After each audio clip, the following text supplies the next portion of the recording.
দর্শক, মানবজমিন পত্রিকার একটা রিপোর্ট, মা মেয়ের আবেগঘন সাক্ষাৎ।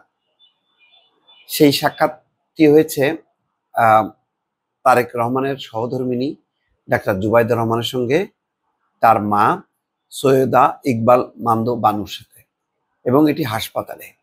আমি খুব অবাক হলাম যে ডাক্তার জুবাইদা রহমান, দেখেন, এই লম্বা জার্নি শেষ করে, 14 ঘন্টা জার্নি শেষ করে ঢাকায় আসা, তারপরে মানে হাজার হাজার লক্ষ লক্ষ মানুষের ভিড় ঠেলে শাশুড়িকে পৌঁছে দিয়ে, ফিরোজায় পৌঁছে দিয়ে তিনি চলে এসেছেন সোজা স্কয়ার হাসপাতালে। এবং 6টা 48 মিনিটে, প্রায় 7টার দিকে, তিনি মায়ের সাথে সাক্ষাৎ করেছেন। মাকে ফুলের তোড়া দিয়ে শুভেচ্ছা জানিয়েছেন, এবং এই সময় একটা আবেগঘন পরিবেশ তৈরি হয়।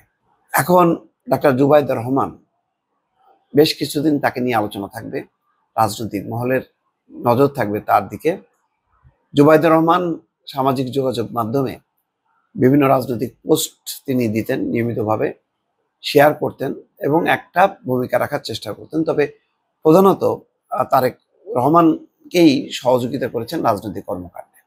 এখন যেহেতু তারেক রহমান লন্ডনেই রয়ে গেছেন, তার স্ত্রী হিসেবে তিনি শাশুড়িকে নিয়ে চলে এসেছেন, এবং এটা আসার একটা কারণ আছে। 17 বছর পর তিনি এসেছেন, এমনি এমনি আসেননি, অনেকগুলো দায়িত্ব পালন করবেন। এক, তারেক রহমান যেখানে থাকবেন ডিএইচএস বারিধারায়, সেই জায়গাগুলো হয়তো তিনি দেখভাল করবেন, তার প্রস্তুতি নেবেন, শাশুড়িকে দেখাশোনা করবেন, তার নিয়মিত খোঁজখবর করবেন, নিজের মার, অসুস্থ মার পাশে থাকবেন, এবং একই সঙ্গে এটা অনেকেই বলছেন যে তিনি আস্তে আস্তে রাজনীতিতে সক্রিয় হবেন।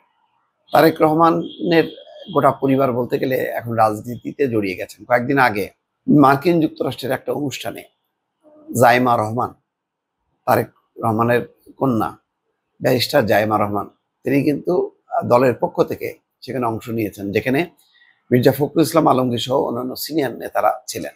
জুবাইদা রহমান, তিনি কি শুধুমাত্র সাংসারিক পারিবারিক দায়িত্ব পালন করবেন? অনেকে বলছেন যে না, তিনি দায়িত্ব পালন করবেন, শুধুমাত্র ওই দায়িত্বের মধ্যে সীমাবদ্ধ থাকবেন না, তিনি রাজনীতিতে সক্রিয় হবেন। দলের যে এখন ভঙ্গুর দশা, তাতে তারেক রহমানের পরিবার নেতৃত্ব দেবেন, এবং খালেদা জিয়ার ইচ্ছা অনুযায়ী হয়তো সেই কর্মগুলো সম্পন্ন হবে।